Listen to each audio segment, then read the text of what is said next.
Got a 2017 Chevy 1500 with a 5.3. Starter just clicks, won't jump start, won't crank. So what you want to do is, you're going to have to take this off anyway. Go underneath and remove this. It's held on with 615s. There's one there, one here, and one there, and one up there, and one right there. Get this down out of the way. You don't have to do it right away, but I'm just taking it down so you can see better, and plus, easier for me to do the starter. Okay, you got that panel down? So it just clicks. So hopefully you got two people. One can try starting it, and as they do that, you want to go ahead and hit the starter housing on the bottom. Right there with a 16-inch, half-inch extension. Hit it with a hammer onto the starter housing. It's on the passenger side. Tire, A-frame, middle of the subframe of it, and the starter is right here, right at the end of this little larger area in the bell housing, and the starter's right there. So put your extension on there loosely and smack it with a hammer. When you're smacking with a hammer, he'll hear you. The person up there gonna crank it hears you smacking it. That's when they go to try starting it. And 90% of the time, it will jar it a little bit, that armature inside there, and it will crank over and start. All right? And then next, what you want to do is you want to go ahead and replace your starter once you drove it to wherever you need to be. All right, we're underneath the hood now. What you want to do is you want to remove this cover. Pull this off of this. Get that out of the way, and then you can just lift up on the corners of this thing. You just got little latches on it and little clips and holds it on. Then you can go ahead and remove your positive battery terminal. It's a 10 millimeter right here. Loosen it up, and then just go ahead and wiggle this clamp a little bit back and forth and pry it up off of there. Now that you got that off of there, you can go ahead and put a battery charger on your battery, negative to negative and positive to positive. Put your little trickle charger on and charge it while you're replacing the starter. And you must disconnect the battery before you do the starter, okay? All right, jack up your truck and support it properly. If you use a jack, make sure you use a jack stand. All right, so starter's up in here. Let's see if I can get a little brighter. All right.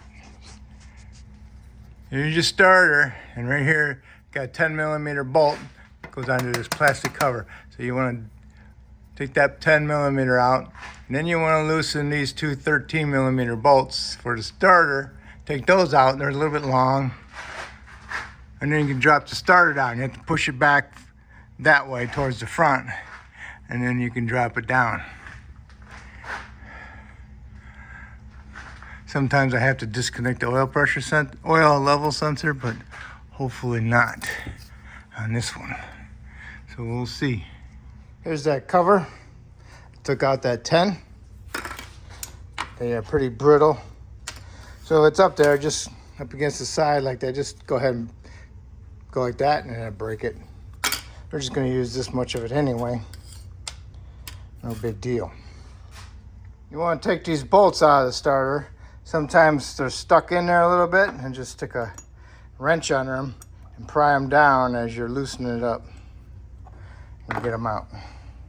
Okay, this starter has a little heat shield on it. It goes above the solenoid. It's got a 10 millimeter bolt holding it on there. And I got a stubby socket 10 with a 12-inch extension going over to my electric ratchet in the wheel housing. So I'm gonna take that bolt out, remove that shield, and then also on the, let me get this light, turn this thing off. Probably blind the crap out of you. All right, there we go. Okay, let's redo this now. All right. The starter solenoid wire has a connector and it has a protector on it, which is that. You just pull that down over here and push it over there. Okay. The starter's got a little lock clip in it for the solenoid wire. Got to remove that lock clip and then you can disconnect the connector for it. I don't know if you can see it. Yeah, there it is right there. So, gotta work on that after you get that shield off. All right, I pushed that starter forward, brought it down out of the bell housing. The solenoid main wire from the battery goes right there, has a nut on it. It got me a 13 shallow with my 12-inch extension to my little electric ratchet, broke it loose. So now I'm gonna remove my nut and my cable. All right, here's the starter, drops down all the way down here. And there's your connector, there's your lock. Remove the lock, then you can push the little tab in and remove your connector. All right, here it is. Okay. Gotta go to the parts store. Got my new starter.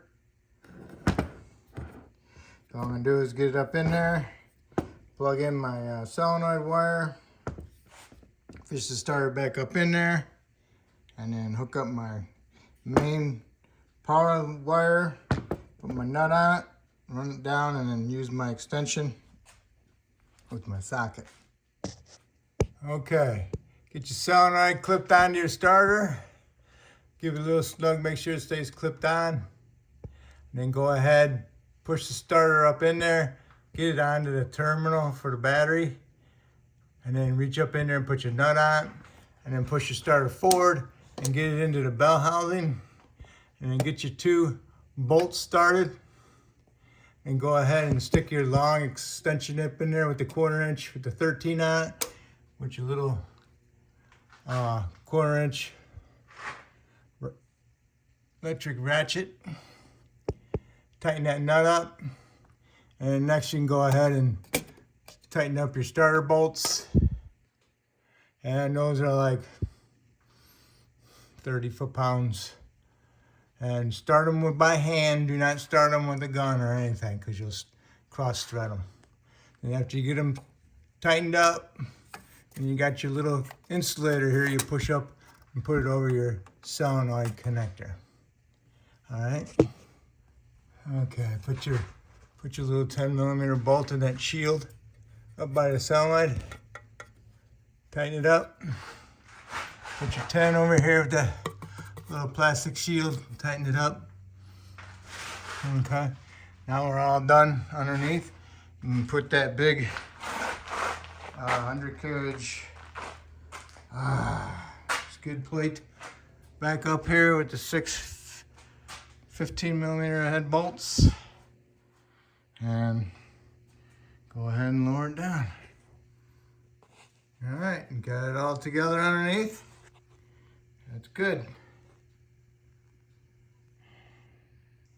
So now what we need to do is lower it down and hook up our battery. All right, connect your battery back up. Get yourself a little ball peen hammer. Just, you want to tap on it to get that terminal over it a little bit. You don't like them like that when you push on it, and this is battery terminal is below the clamp. That's wrong. The clamp should be down onto the terminal, and the terminal sticking above the clamp a little bit.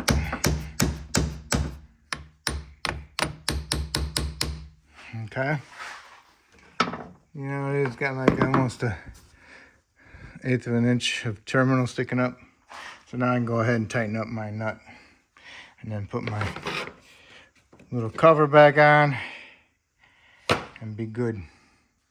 All right, if you disconnected the positive, make sure you do not ground your tools against the body or anything on the car, on the vehicle. All right, so It's all back together. So now I need to just go over there and see if it starts. Okay. Yeah. All right, here we go. It's got 130,000 miles on it. Okay. And she starts and it sounded good. All right, success. So hopefully I helped you out with this video. And if I did, hopefully you can help me out by subscribing to me. And I appreciate it. And thank you and good luck.